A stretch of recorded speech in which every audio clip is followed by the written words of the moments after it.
10월 16일 수요일 새벽 예배 하나님께 드리겠습니다.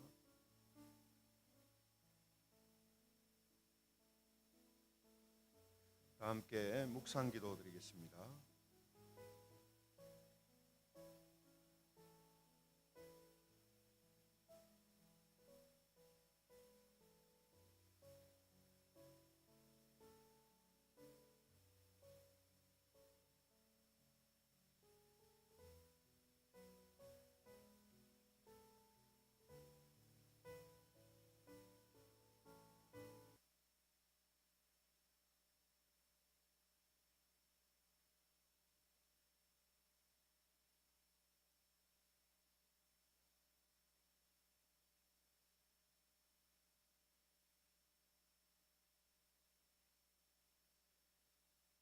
사도신경하심으로 우리 신앙을 고백하겠습니다. 나는 전능하신 아버지 하나님 천지의 창조주를 믿습니다. 나는 그의 유일하신 아들 우리 주 예수 그리스도를 믿습니다. 그는 성령으로 잉태되어 동정녀 마리아에게서 나시고 본디오 빌라도에게 고난을 받아 십자가에 못 박혀 죽으시고 장사된 지 사흘 만에 죽은 자 가운데서 다시 살아나셨으며 하늘에 오르시어 전능하신 아버지 하나님 우편에 앉아 계시다가 거기로부터 살아있는 자와 죽은 자를 심판하러 오십니다. 나는 성령을 믿으며 거룩한 공교회와 성도의 교제와 죄를 용서받는 것과 몸의 부활과 영생을 믿습니다. 아멘. 찬송 드리겠습니다. 찬송가 428장 찬송하겠습니다. 찬송가 428장 찾으셔서 함께 찬송하겠습니다.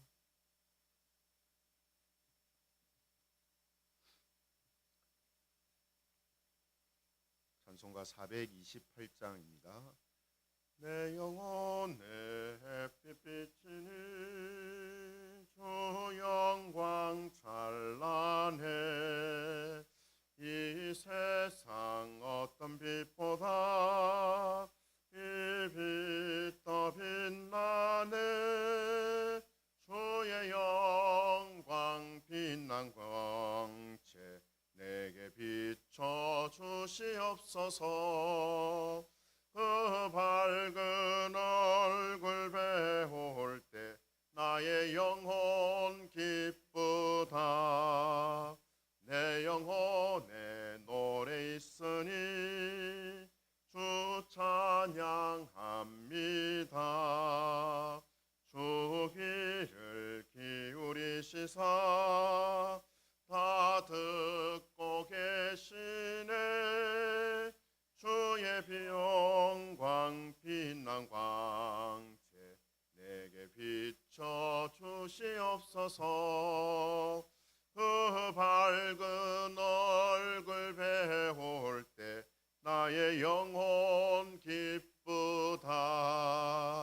내 영혼에 봄날 되어서 주 함께 하실 때 그 평화 내게 깃들고 주 은혜 꽃피네. 주의 영광 빛난 광채 내게 비춰 주시옵소서. 그 밝은 얼굴 배울 때 나의 영혼 기쁘다. 내 영혼에 희락이 있고 큰 소망 넘치네. 주 예수 복을 주시고 또 내려주시네. 주의 영광 빛난 광채 내게 비춰 주시옵소서. 그 밝은 얼굴 배울 때 나의 영혼 기쁘다.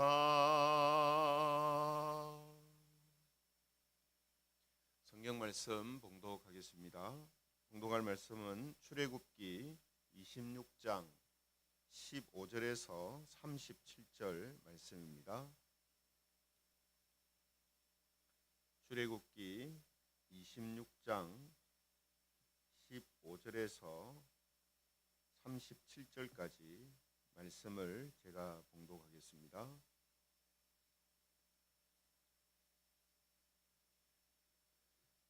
출애굽기 26장 15절에서 37절입니다. 15절부터 제가 봉독합니다. 너는 조각목으로 성막을 위하여 널판을 만들어 세우되 각 판의 길이는 10규빗, 너비는 1규빗 반으로 하고 각 판에 2촉씩 내어 서로 연결하게 하되 너는 성막 널판을 다 그와 같이 하라. 너는 성막을 위하여 널판을 만들되 남쪽을 위하여 널판 20개를 만들고 20 널판 아래에 은받침 40개를 만들지니 이쪽 널판 아래에도 그 2촉을 위하여 2받침을 만들고 저쪽 널판 아래에도 그 2촉을 위하여 2받침을 만들지며 성막 다른 쪽 곧 그 북쪽을 위하여도 널판 20개로 하고 은받침 40개를 이쪽 널판 아래에도 2받침 저쪽 널판 아래에도 2받침으로 하며 성막 뒤 곧 그 서쪽을 위하여는 널판 6개를 만들고 성막 뒤 2 모퉁이 쪽을 위하여는 널판 2개를 만들되 아래에서부터 위까지 각기 2겹 두께로 하여 윗꼬리에 이르게 하고 2 모퉁이 쪽을 다 그리하며 그 8 널판에는 은 받침이 16이니 이쪽 판 아래에도 2 받침이요 저쪽 판 아래에도 2 받침이니라.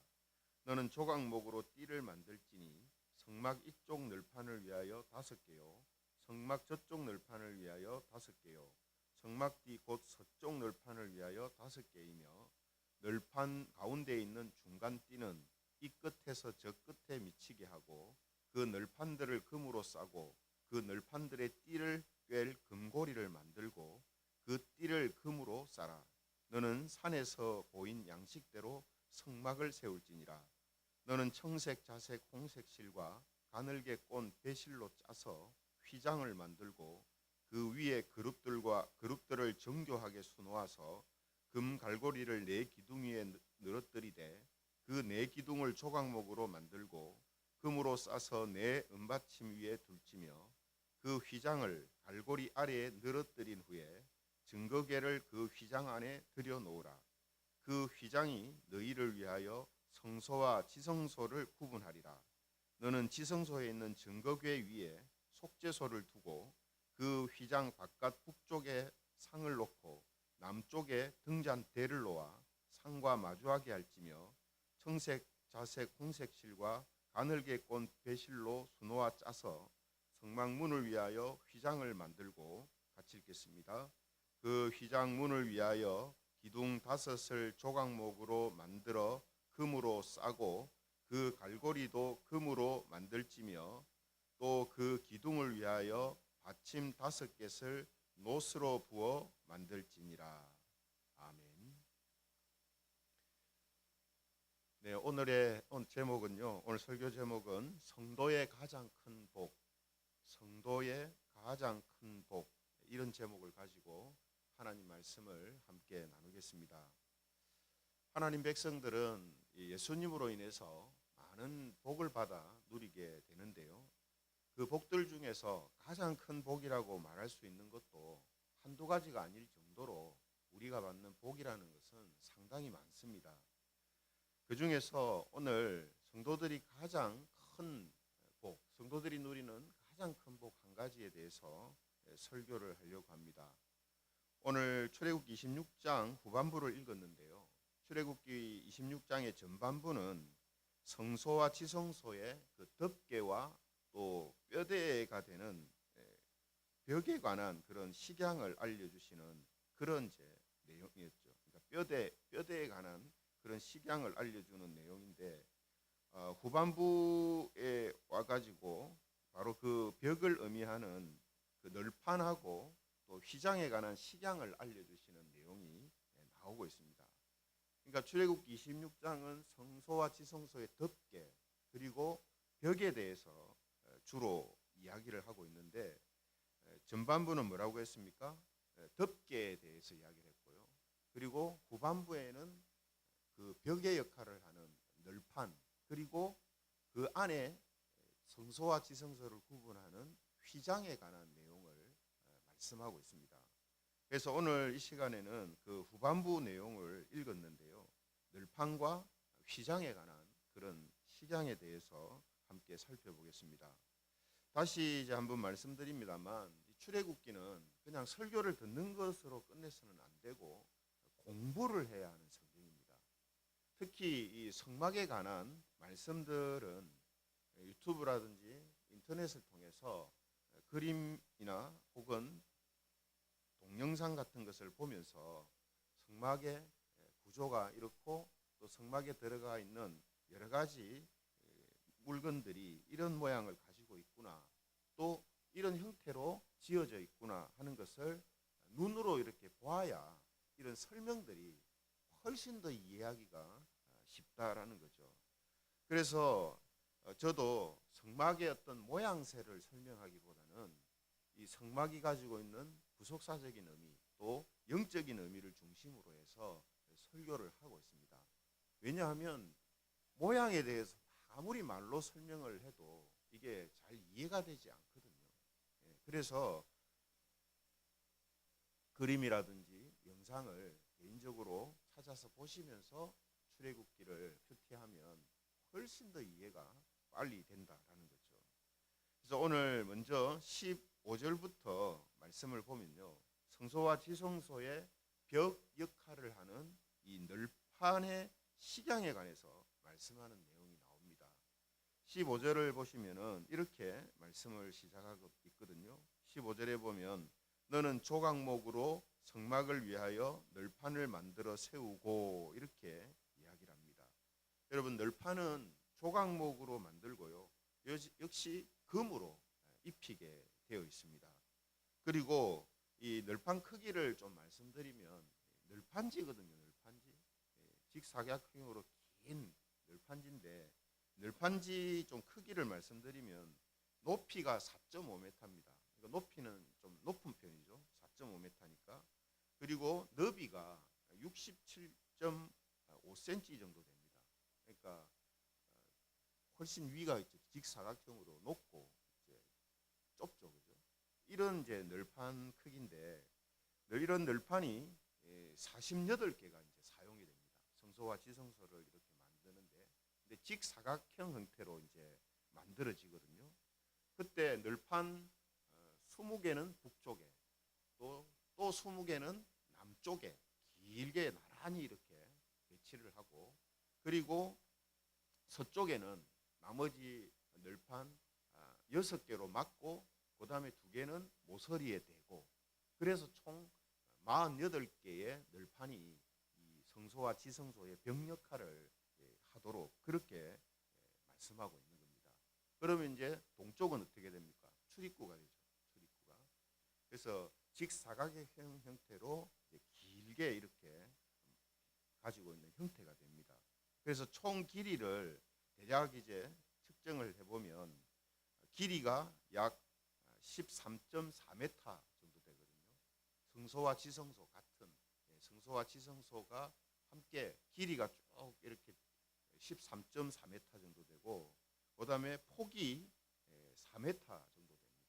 폭이. 그래서 그렇게 크지 않죠. 클 수 없는 게 광야에서 계속 이동을 해야 되기 때문에 크게는 만들지를 않은 거죠. 그리고 그 벽에 보면 금고리들을 다 이렇게 달도록 했거든요. 왜냐하면 이제 이동을 해야 되니까 그 금고리에다가 나무를 끼워서 어깨에 다 메고 이제 이동을 해야 되니까 벽마다 다 금고리를 이렇게 달라, 이렇게 말씀하시는 그런 내용을 우리가 이제 보게 됩니다. 그리고 이 널빤지를 다 이렇게 연결을 할 수 있도록 긴 띠를 상중하 세 군데로 이렇게 쫙 연결시키도록 그렇게 돼 있거든요. 그리고 중간 띠는 처음부터 끝까지 쫙 일자로 연결되도록 그렇게 구조가 되어 있습니다. 여기에 여러분 이제 성막의 이제 널판에서 여러 가지 중요한 의미들이 있는데 가장 중요한 의미는 뭐냐면 서로가 연결된다는 겁니다. 연결.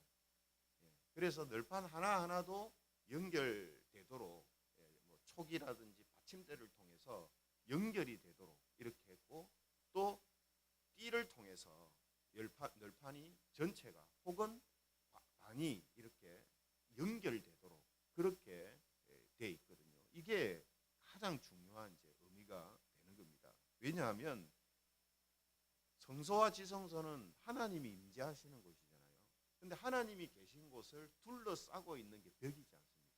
그럼 이 벽은 뭘 의미하냐면 성도들을 의미하는 거거든요. 교회와 성도들을 의미합니다. 하나님이 임재하시는 곳에 둘러싸여 있는 것은 바로 성도들을 말한다는 거죠. 그래서 오늘 이 널판이 가지고 있는 의미는 모든 사람들이 다 널판처럼 각각 떨어져 있잖아요. 하지만 성막이 의미하고 있는 메시아, 그 메시아를 통해서 모두가 하나로 연결되어서 하나님께 경배하게 되는 것을 지금 이 널판을 통해서 보여주고 있는 것이다. 이렇게 볼 수가 있는 겁니다. 이렇게 볼 수 있는 근거가 뭐냐면요. 신약 성경에서 여러 가지 강조점 때문입니다. 신약 성경에서의 어떤 강조점이냐면 신약 성경은 그리스도 안에서 하나 되는 것을 계속 강조하거든요. 그리스도 안에서 하나님과 우리가 하나 되고 하나님과 우리와 만물이 하나가 되고 그죠? 이것을 계속 강조하거든요. 또 교회의 하나됨, 성도들의 하나됨도 계속 강조합니다. 그래서 그 중에 에베소서 2장 21절에서 22절에 보면요. 이런 말씀이 있습니다.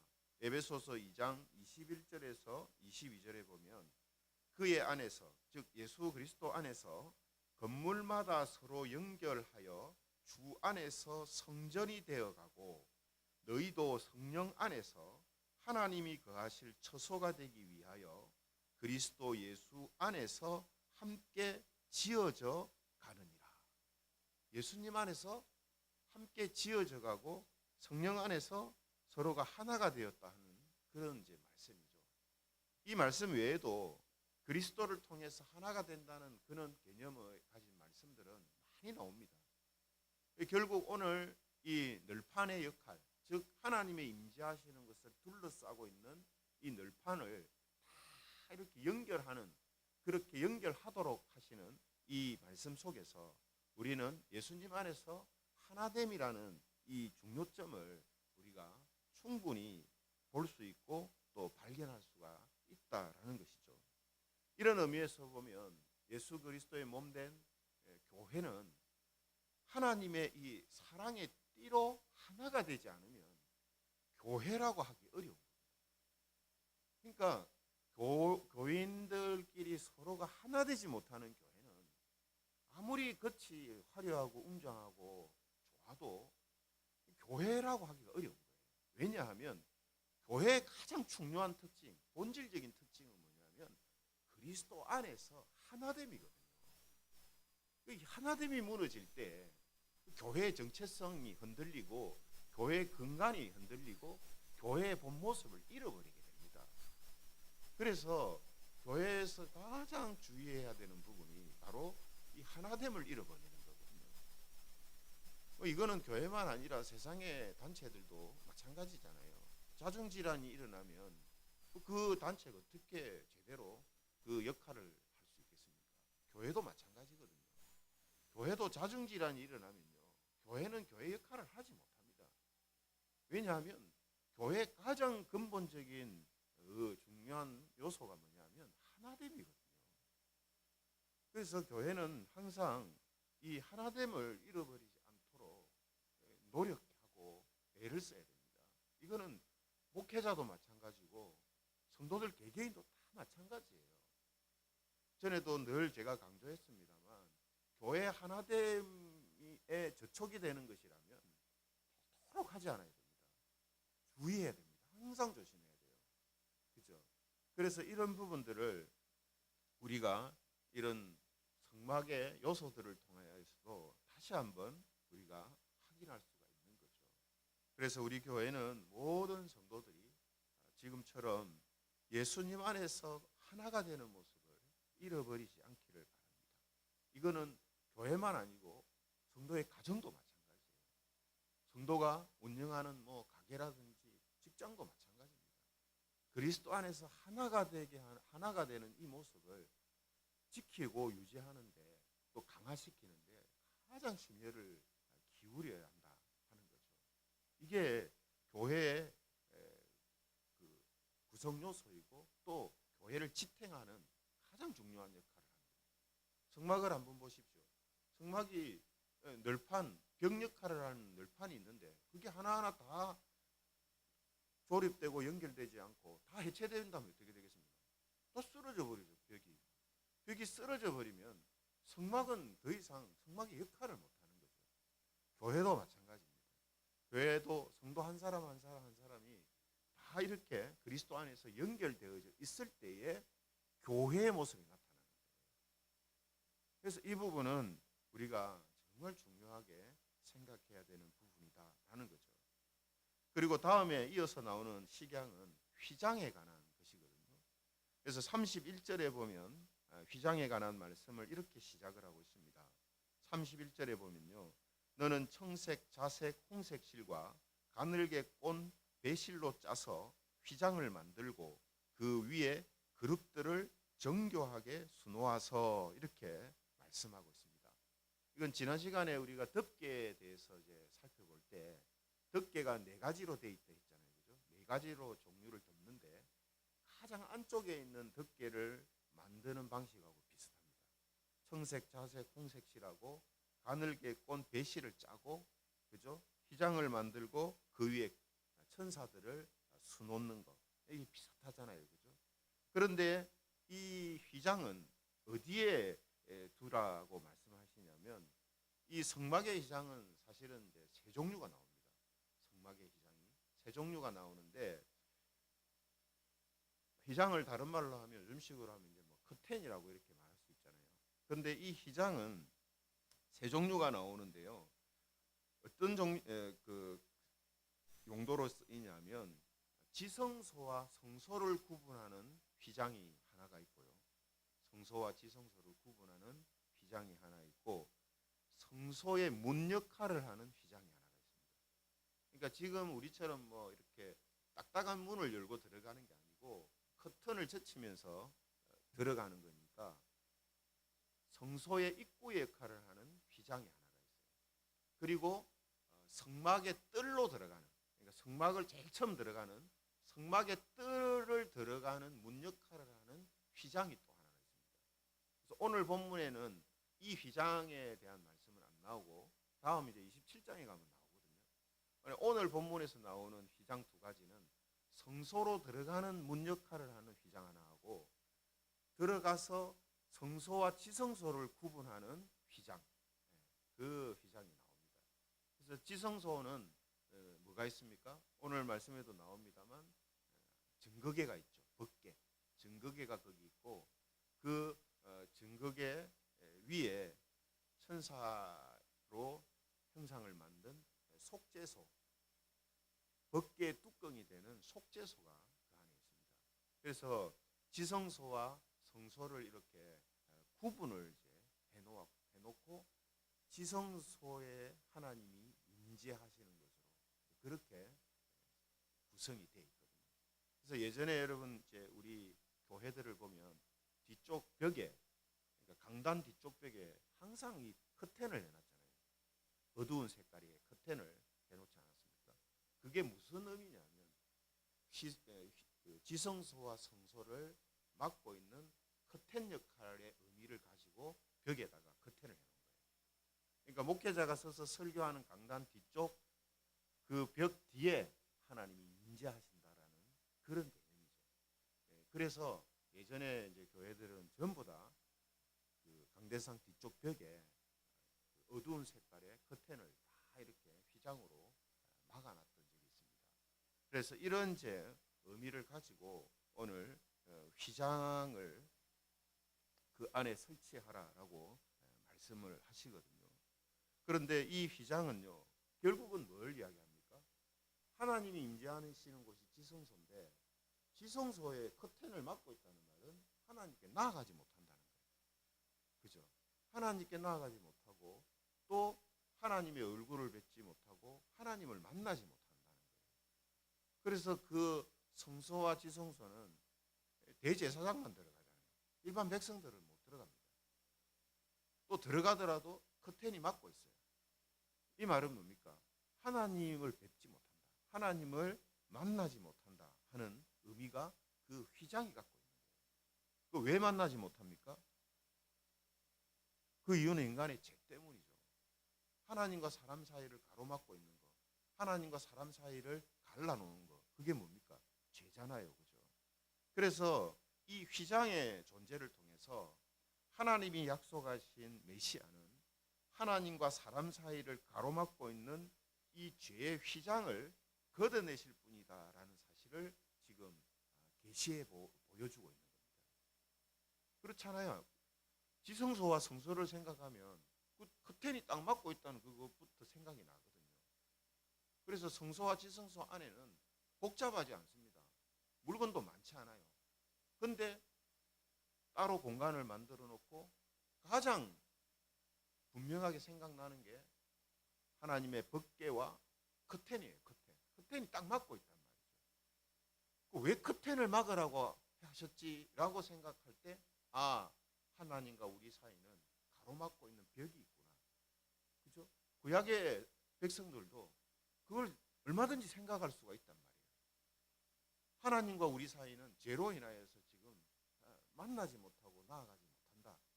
이 휘장을 보면서 그런 생각을 하게 되는 것이죠. 그리고 메시아를 생각하게 되는 겁니다.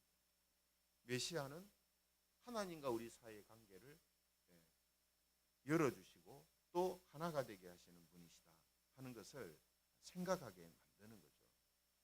그리고 예수님께서 십자가상에서 다 이루었다라고 말씀하셨을 때에 성전의 휘장이 위로부터 아래로 쫙 찢어져서 갈라졌다 했잖아요. 그죠? 이 사실을 마태, 마가, 누가 세 사람이 복음서를 통해서 동일하게 증언하고 있는 내용이거든요. 이거는 정말 중요한 의미가 있는 사건입니다. 왜 그렇습니까? 구약시대 때부터 하나님과 사람 사이를 막고 있는 휘장, 그 휘장이 예수님이 십자가의 그 죽으심을 통하여서 갈라졌다. 그 죄의 문제가 해결되어짐으로 하나님께 나아가는 길이 열렸다라는 의미가 이 휘장이 찢어지는 것 속에 있다라는 거죠. 그러므로 예수님의 그 십자가의 죽으심을 통하여서 예수님을 믿고 제사함을 받은 성도들은 하나님께 나아갈 수가 있게 된 거예요.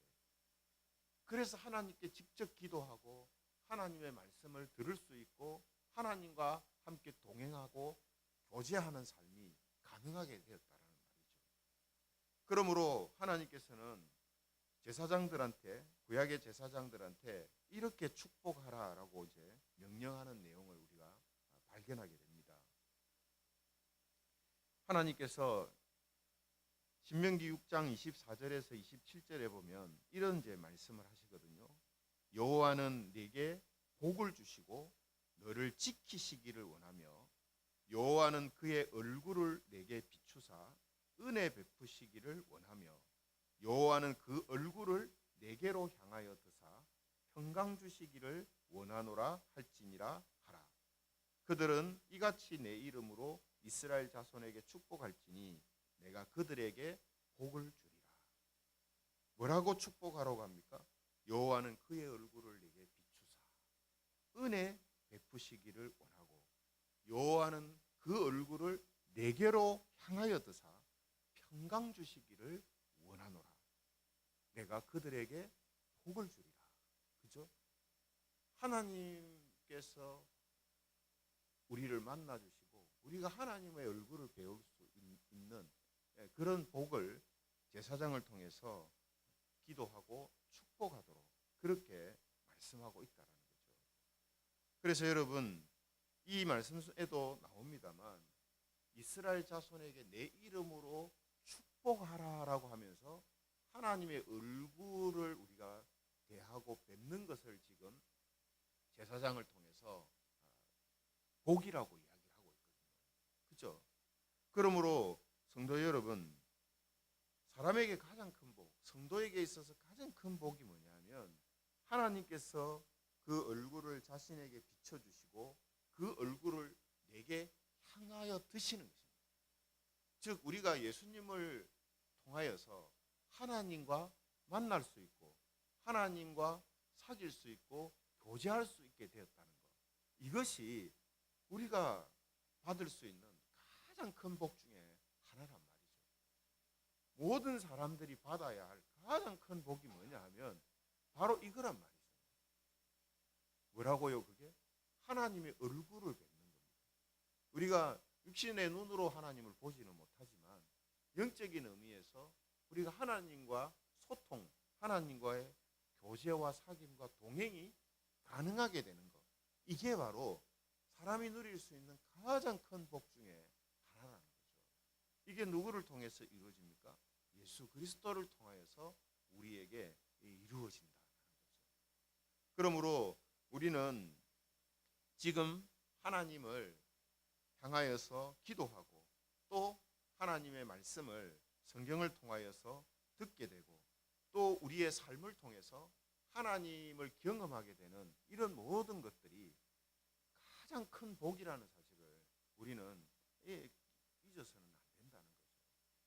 그래서 우리가요 가장 큰 복을 지금 받고 있는데 뭐 다른 것은 뭐 있어도 좋고 있으면 좋고 없으면 아니고 그렇죠. 가장 큰 복이 뭐라고 했습니까? 하나님과 함께하고 하나님과 사귀고 교제하며 살아가는 것, 이것이 가장 큰 복이라는 겁니다. 그렇기 때문에 우리는 말씀과 기도를 통해서 항상 하나님과 사귐을 가져야 되고요. 우리의 삶 속에, 우리의 생활 속에 하나님이 늘 동행하여 주시기를 기도하고 바라는 이런 모습으로 우리가 복을 누리는 삶을 살아야 된다는 거죠. 복을 받기만 하면 뭐합니까? 그 복을 누려야 되잖아요. 그렇죠? 그래서 오늘 이러한 삶을 살아가는 것, 하나님과 사귀고 동행하는 것, 이것이 성도에게 가장 큰 복이다, 이렇게 말할 수 있는 것입니다. 그리고 이 말을 성도들 각자가 할 수 있어야 돼요. 성도들 각자가 내가 하나님께 받은 가장 큰 복은 예수님을 믿고 하나님과 교제하고 사귀고 동행하는 삶이다. 이걸 자신 있게 이야기할 수 있어야 된다는 거죠. 그래서 오늘 이런 말씀을 우리에게 주시는 거예요. 그래서 오늘도 저와 여러분들이 교회에서 또 가정에서 하나님께 예배를 드리면서 하루를 시작합니다. 예배가 뭡니까? 하나님과의 만남이잖아요. 우리는 하루의 시작부터 가장 큰 복을 받고 시작하는 겁니다. 이걸 우리가 알아야 돼요. 그래서 지금 이 시간이 우리에게는 정말 복된 시간입니다. 그렇죠? 그래서 오늘 저와 여러분들이 정말 하나님의 가장 큰 복으로 하루를 시작하였으므로 오늘 하루 하나님과 동행하는 삶을 통해서 하루를 마칠 때 내가 오늘 가장 큰 복 가운데 살았다라고 이야기하고 또 하나님께 감사할 수 있는 그런 성도들이 되시기를 바랍니다. 오늘도 이런 모습으로 살아감을 통하여서 하나님이 주시는 복을 마음껏 누리는 그런 김해 제공교회 모든 성도들이 되시기를 주님의 이름으로 축원합니다. 말씀을 생각하시면서 우리 같이 기도하면 좋겠습니다. 오늘 예수님을 통하여서 우리가 하나님과 만나게 되고 하나님을 알게 되고 믿게 되고 또 교제하고 사귀고 동행하게 됨, 이것이 가장 큰 복이라는 사실을 우리가 알게 하여 주시고 그걸 또 경험하고 인정하고 찬양하는 그런 우리 김해정교회 모든 성도들이 되게 해달라고 우리 함께 기도드리겠습니다. 하나님, 오늘 주신 말씀 통하여서 우리가 하나님께 받은 많은 복들이 있지만 가장 큰 복 중에 하나가 바로 예수님을 믿음을 통하여서 하나님과 동행하는 삶을 살아가게 됐다는 사실임을 다시 한번 깨닫게 해주심을 감사드립니다. 그러므로 오늘 하루를 시작할 때에 예배를 통하여서 하나님과 만남을 가지고 시작하는 것, 이것이 우리에게 있어서 가장 큰 복이요, 오늘 하나님이 우리와 함께 하신다는 사실을 경험하는 삶을 살아가는 하루가 되게 하여 주시기를 원합니다. 오늘도 하나님께서 주시는 신령한 복을 마음껏 받아 누리는 하루가 되게 하여 주시고, 오늘 하루를 마칠 때에 내가 하나님께 큰 복을 받은 하루였다라고 고백하고 감사할 수 있는 하루가 되게 하여 주시옵소서. 오늘도 하나님께서 우리에게 주시는 신령한 은혜를 풍성히 누리는 삶이 되게 하여 주시기를 간절히 소원합니다. 하나님, 오늘도 하나님께서 주시는 가장 큰 복으로 하루를 시작하게 하여 주심을 감사드립니다. 하나님과 오늘 하루 동행하는 삶, 또 교제하고 사귀는 삶을 통하여서 오늘 하루를 마칠 때 내가 오늘 가장 큰 복 가운데 살았다라고 감사하며 하나님께 영광 돌리는 하루가 되게 하여 주시옵소서. 오늘도 이런 삶으로 우리를 인도하여 주실 줄 믿고 우리 주 예수 그리스도의 이름으로 기도합니다. 아멘. 주기도문 하겠습니다. 하늘에 계신 우리 아버지, 아버지의 이름을 거룩하게 하시며 아버지의 나라가 오게 하시며 아버지의 뜻이 하늘에서와 같이 땅에서도 이루어지게 하소서. 오늘 우리에게 일용할 양식을 주시고 우리가 우리에게 잘못한 사람을 용서하여 준 것 같이 우리 죄를 용서하여 주시고 우리를 시험에 빠지지 않게 하시고 악에서 구하소서. 나라와 권능과 영광이 영원히 아버지의 것입니다. 아멘. 새벽 예배 마쳤습니다. 남은 시간 또 개인적으로 기도하시고 또 오늘 하루 하나님과 동행하는 그런 하루가 되시길